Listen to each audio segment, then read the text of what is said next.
This is William K. Murtaugh, Witness 1, and tonight we're going to talk about being trolled by dead people. Now, I've noticed a trend over the past few months of people starting social media accounts where they use the names of people who are dead, people who are no longer alive. One example is the JFK Jr. account that was started by those that believe in QAnon. That bunch of nutcases that go around espousing these rather idiotic conspiracy theories. And another one that's been created is on Facebook, and they've named themselves Patrick Henry.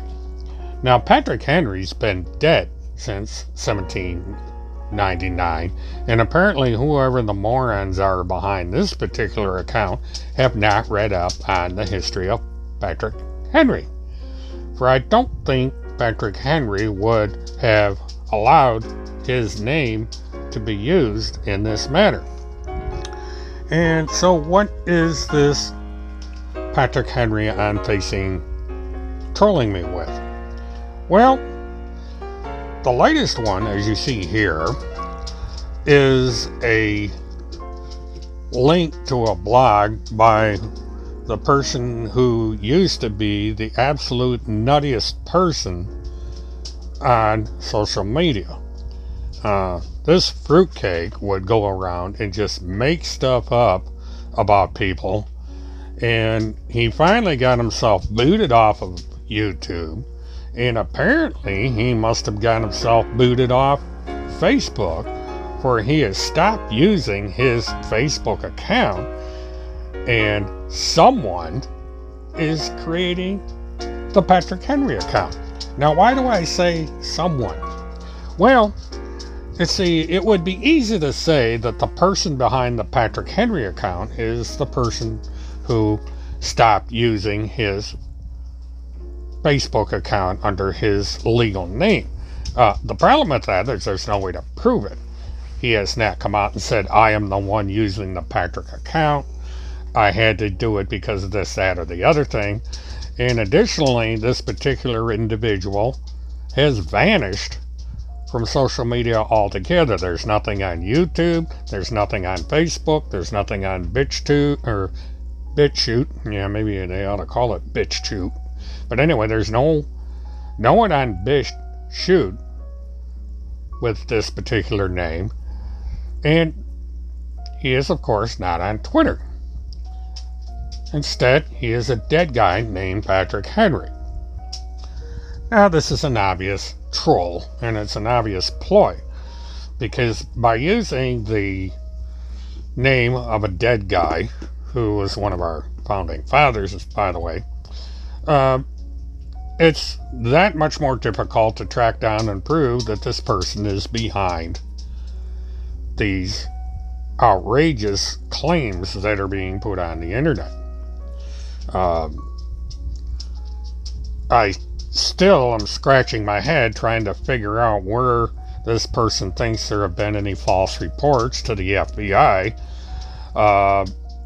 because in order to do that, they would have to do a FOIA request and get the reports that have been made to the FBI. Those efforts have not been made, of course. Now, what is being reported to the FBI, if something is being reported to the FBI, or other agencies for that matter? Well, you see, there is someone that is claiming to be a media spokesperson for a mysterious organization connected to the Pentagon. The problem is this does not exist. Now, it is against federal law to make claims of this nature, to say that there is a PPTF and that you're part of it. It's a form of fraud. You also get into wire fraud, because if you are using your representation as described, that is being third in line to the President of the United States and being part of this organization, you are committing wire fraud and getting donations for it. This just happened to Steve Bannon, so you'd think these people would understand exactly what goes on here. You got somebody going out seeking funds for a wall. Instead of using the funds for a wall, they go out and they buy boats and all kinds of interesting things. And now they get indicted and they're going to go on trial. And that's what's going to happen to these people here eventually. Because if enough of these reports come in, the government, namely law enforcement, the FBI, or other agencies within the Department of Justice, are going to call and say, what proof do you have to show the FBI and other law enforcement agencies that you are, in fact, the third person removed from having contact with Donald J. Trump? Now, you say you're a media spokesman for this organization. Who do we contact in the organization to do an interview to find out why these claims are being made and what paperwork you have from the federal government that says that what you say is true? And the same thing can be said of a second one known as the Joint Special Operations Command. Now, someone is operating a YouTube channel using the insignia of this organization and claiming that they're reporting to it. And this, again, is a violation of the Computer Fraud and Abuse Act, and it is also wire fraud because they are seeking some benefit by stating that they are involved in some way, shape, or form with this organization.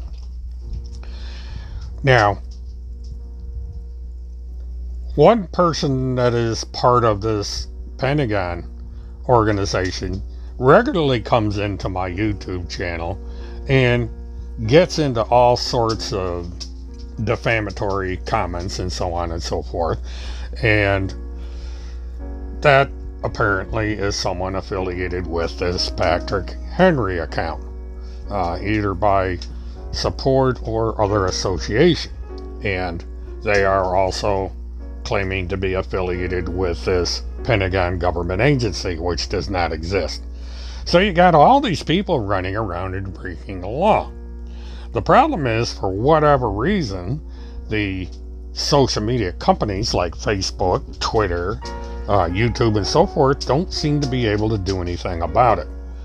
And thus, all these people pretending to be part of the United States government is using this to spread false, defamatory, and damaging information about innocent people, simply because their own fraud is being reported to the general public. These people are scared. Now the high command comes in and harasses me on my YouTube channel, of which I am lucky if I get 10 or 15 people a night on. Now I've got maybe 870 odd subscribers. This goes up and down as people come in, they look, they decide to leave, then more come in, look, and decide to stay. And so this merry-go-round keeps going around and around and around. And so I would suspect that you're going to see more people out there take the names of dead people and go forward with these ludicrous postings on Facebook, Twitter, YouTube, and whatever, for the simple reason that the social media companies either seem to be unwilling or incapable of putting a stop to this childishness. So that's the way it is in the wild and wacky world of the internet. You have all these little cowards out there that are afraid to use their real name, because if they use their real name, then they would be shown to be the idiots that they really are in real life.